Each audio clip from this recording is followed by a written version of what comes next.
All right. So this is an interview. This is my grandma, Chis Johnston. Sorry.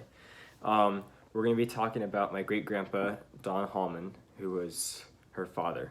So he was a pilot in World War II. World War II obviously was a very, very big, deadly war.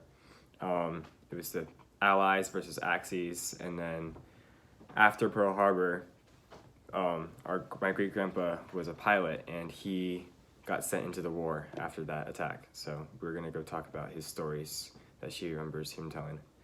So, Okay, do you want to know when he was born? Yeah, so we talk about early life. Okay, my dad was born on August 21st, 1923, in a little town in Pennsylvania, Lansford. And then he spent his high school years in Hazleton, Pennsylvania. And then he went to Penn State. And he skipped 2 grades in elementary school, so he was really young. So he was only 18 years old and a sophomore in Penn State when he heard about the bombing of Pearl Harbor. So what was that like? So yeah, what was that like? On Sunday. It was a Sunday morning, December 7th, 1941, I guess.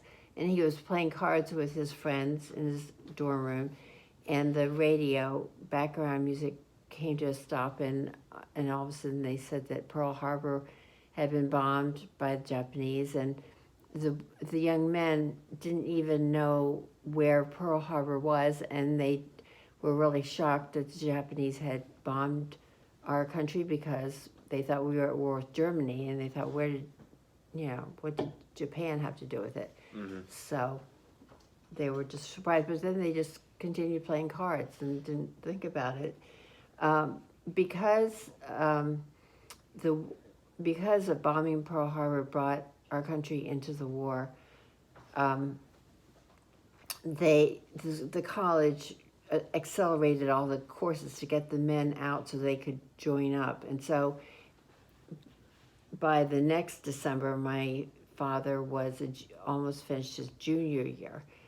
And that's when he decided he wanted to join up, because all the men all over the country, if they were able-bodied, wanted to join the war because everyone was patriotic and they wanted to fight for our freedom. They realized how serious this was.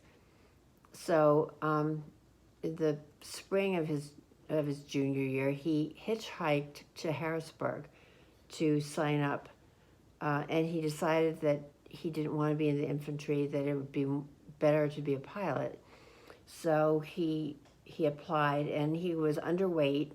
He wasn't going to get in, so he went to the store and bought a bunch of bananas and ate a bunch of bananas and drank a whole lot of water and got weighed again, and then his weight was acceptable. And then when he was in line for his eye exam, because to be a pilot you had to be able to see really well, he wore glasses. So he took his glasses off and he asked the guy in front of him what the letters were, and so he memorized them. So he memorized the chart. So that's how he got into the Air Force. But when he got in, he ended up being really good, and after he went through all of his training, he was given a B-26 bomber pilot. Uh-huh. And he was part of the 497th? Yes. Group? That was correct? Yeah. He was, let me see. He was assigned to the 497th Group of the 9th Air Force. And in the beginning, when he was first taken overseas, his first base was near London, but then as the Germans retreated, they moved to a little town near Paris. And the reason they had to do that is because the B-26 was a heavy plane, and it didn't have it couldn't go a real long distance, so they had to keep moving closer and closer to Germany. So after a while, when the Germans were pushed back even further, his base got moved to Belgium. Mm-hmm. So, what were any of the missions or battles that he was in? Like, what was one of the big ones that he talks about? Like some of the stories from that. Okay, well, he did fly in the Battle of the Bulge, which was one of the most famous battles Yeah. in the war, and that battle he actually flew two missions on a Sunday, Christmas Day I think it was, because the weather had become good. I guess the weather had been bad. It was the only time in his time overseas that he flew two missions in one day, That's and a that lot. was the Battle of the Bulge.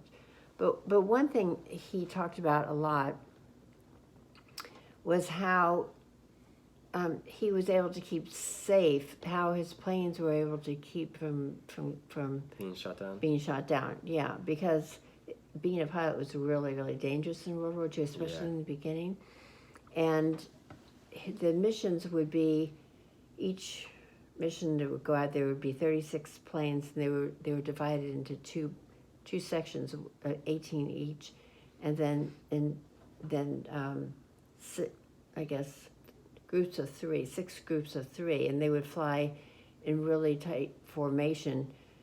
And when they flew, their wings were practically touching each other, and that kept the German Safe. fighters Yeah. from being able to attack them. So that was something that my dad talked about a lot.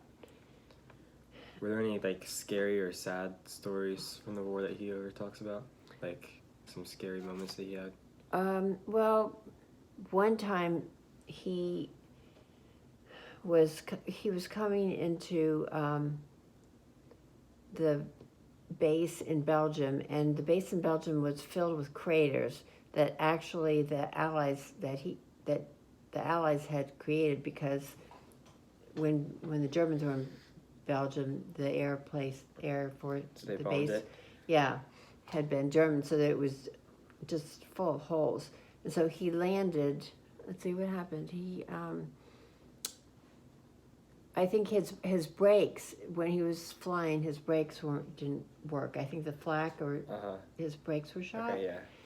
And so when they used to land those planes, they were so heavy they would come in at like over 100 miles an hour, and as soon as they hit the ground, they would put on their brakes. But they didn't have a brake, so he revved the engine. I think that's how they stopped the plane, and he managed to avoid the potholes. And everyone was cheering him because he had done this. Yeah, that's pretty cool. Yeah, but then he decided, he kind of got a little cocky, and he decided he would keep going with the plane to the airstrip, all the way to where the plane belonged. And when he did that, he ended up going into one of the craters, and the plane nosedived, and the propellers were wrecked, and the engines were destroyed. So he ruined his plane. Yeah, so he Trying to ruined drive it it. back. So he got in a little bit of trouble for that. Okay, yeah. Yeah. And we do have pictures. So yeah, this is the Hi. picture of the B-26. That's a picture of the B-26 when So- it landed. That's the nose Where in the went- ground from the two sides. And then I guess these pictures on the back, those are his crew, correct? Yes. So Yeah. these are pictures of his crew in front of the plane. It's a little blurry, sorry. So those are really cool pictures from that. Yeah.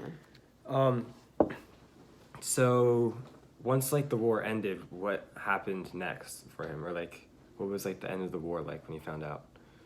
Oh, well, he was flying his 50th mission, and on the way to his 50th mission, they radioed in that the war was over, so he had to turn around. So the mission didn't count, so he actually flew 49. And a half, yeah. Which is actually, it's really cool because it was 20 or 25 missions where you allowed to go home. 25, I think. So, yeah, if you were in the Air Force, after you flew 25 missions, you're allowed to just leave the war, and you're allowed to go home to your family and everything and he did not want to leave whatsoever, and he flew double that pretty much. So yeah, it was the 50th mission, and then he went home. Yeah. So what was his like reaction to knowing that like the war was over? Do you know that? I really don't know, because he really hardly ever talked about emotions. Yeah, He never it's hard. really talked about. It just seemed to me that he was having a good time, but he couldn't have been possibly having. You know, he was young and he loved flying. That's about it, though. Yeah, and I finally got some sad stories out of him because I said, well, surely something sad happened. And so when I prodded him, you know, I got a couple sad stories about pilots, friends of his whose planes were shot down. And one story, the pilot's plane didn't take off well and landed with a thud, and the pilot was unconscious, and I guess all the rescue and firemen didn't want to go out to the plane because the plane had caught fire and they were afraid the bombs would go off. And so they waited. And so when they finally made the decision to go and Try to help him. to help him, the bombs did go off, and the pilot was killed, the co-pilot was killed, the firemen were killed, and the rescue workers were killed. The gunners had jumped out; they were safe, but everyone was watching this. This was pretty horrible. That's a scary thing to see. Yeah, I'm sure there were lots of horrible things, but he didn't really talk about it too much.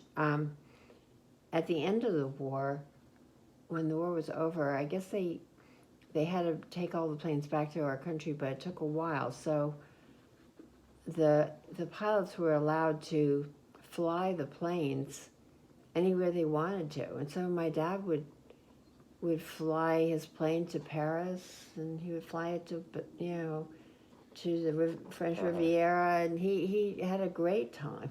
Yeah, Which he could go anywhere he wanted. Yeah, and so when he came home, he went back to Penn State to finish his senior year. And when we got back there were hardly any men there because they had all gone to war. And his fraternity house was filled with women. There were no men, and that's actually where he met my mother, because she was one of the women in the... I did not know that. That's actually really cool. Fraternity Never heard that one. Yeah, he wanted a bridge player, and he went up, yeah. So, and then when he married my mother, he loved flying so much that I think he wanted to be a professional pilot, but my mother made her too nervous, and so he just went on, got his engineering degree and worked for Pennsylvania Power and Light Company for a few years, and then he got a job at the DuPont Company and worked in Delaware for the rest of his working career. Working career, yeah. That's pretty cool. Yeah. All right, that was great. So that's pretty much about my great grandpa. And that's just little parts of the war that he was in, and and I say thank you to my grandma, Tish Johnston. Okay. And that's it. Yep.